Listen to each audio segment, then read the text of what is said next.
नमस्कार प्रेक्षकांनो, लग्नानंतर होईलच प्रेम मालिकेच्या पुढील भागात आपल्याला खूपच धमाकेदार ट्विस्ट पाहायला मिळणार आहे। तर प्रेक्षकांनो, मानिनीने काव्याला कॅफेमध्ये बघितलं असतं, त्याच्यामुळे मानिनीला काव्यावर अजूनच संशय आलेला असतो। तर इकडे पार्थ हा काव्याला सरप्राईज देण्यासाठी तिच्यासाठी साड्या घेण्यासाठी आलेला असतो, पण त्याला समजतच नसतं की कशा साड्या घ्यावा। त्यामुळे तो मानिनीला फोन करून म्हणतो, आई मी काव्यासाठी साड्या घेण्यासाठी आलो आहे, पण मला कशा साड्या घ्यावा ते समजत नाहीये। एकतर मी माझ्या बायकोसाठी पहिल्यांदा साडी घेतोय, तू सांग ना मला कशी साडी घेऊ। तेव्हा मानिनी मात्र खूपच टेन्शनमध्ये होती। ती कॅफेमध्ये काव्याची प्रताप पाहण्यासाठी आलेली होती। तिला आता असं वाटत होतं की माझा साधा भोळा पार्थ काव्यासाठी सगळं काही करायला तयार होतो, त्याच्यासाठी एका पायावर उभा राहायला सुद्धा तो तयार असतो, पण ही काव्य मात्र निर्लज्जवाणी माझ्या मुलाला प्रेमाच्या जाळ्यात फसवून तिच्या पहिल्या प्रियकारासोबत अजूनही संबंध ठेवते, हे मानिनीला खूपच खटकत होते। तेव्हा मानिनी पार्थला म्हणते, पार्थ बाळा मी खरंच आता खूप कामात आहे, मी तुला नंतर फोन करते। तर इकडे पार्थ मात्र खूपच खुश होऊन काव्यासाठी नवरंग कलरच्या 9 साड्या घेण्यासाठी दुकानात जातो आणि त्याच्या चॉईसने काव्यासाठी 9 साड्या घेतो आणि त्याचे तिकडचे असलेले काम संपवून रिटर्न घरी येत असतो।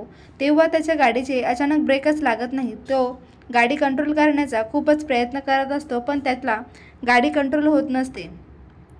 त्यानंतर तो गाडीचा हळूहळू स्पीड कंट्रोल करत गाडीसमोर असलेल्या झाडावर आदळतो, त्यामुळे गाडी थांबते, पण पार्थच्या डोक्याला मात्र मार लागतो आणि तो तिथेच बेशुद्ध होऊन पडतो।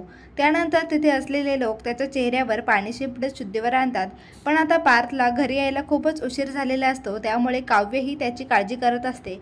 काव्यही त्याला फोन करत असते, पण तो काही फोन उचलत नव्हता। तेव्हा आता शुद्धीवर आल्यावर तो बघतो की काव्याचे खूपच मिस कॉल पडलेले असते, आईचेही फोन येऊन गेलेला असतो, पण मग तो पहिले काव्याला फोन करून झालेला सगळा प्रकार सांगतो। तेव्हा काव्य मात्र खूपच धक्का बसतो, तिच्या पायाखालची जमीनच सरकलेली असते। पार्थबद्दल असं ऐकल्यावर तिचा जीव कासावीस होत होता। ती पार्थला म्हणते, तुम्ही कुठे आहात, मी लगेच तिकडे येते असे म्हणत आणि काव्य लगेच काही गडबडीत पार्थने पाठवलेल्या लोकेशनवर जायला निघते। तेव्हा ती घरातून निघत होती, तेव्हा मानिनी तिला बघते आणि म्हणते, काय ग काव्य एवढ्या घाईघाईने कुठे चाललीस। तेव्हा काव्य डोळे पुसतच म्हणते, काकू मी आल्यावर सगळं सांगते असं म्हणत निघून जाते। आणि आता पार्थकडे गेल्यावर त्याला लागलेला मार पाहून तिच्या डोळ्यातून पटकत पाणी खाली येते आणि म्हणते, हे काय देशमुख, तुम्हाला बघून नीट गाडी चालवता येत नाही का हो। एवढे टॉप 30 आर्किटेक्ट पैकी एक तुम्ही आणि तुम्हाला साधी गाडीही चालवता येत नाही। तुम्हाला काही झालं असतं तर मी काय केलं असतं, असं बोलण्याच्या ओघात काव्य बोलून जाते। तर आता काव्य त्याला गाडीत बसवून आधी दवाखान्यात घेऊन जाते, त्यानंतर घरी घेऊन येते।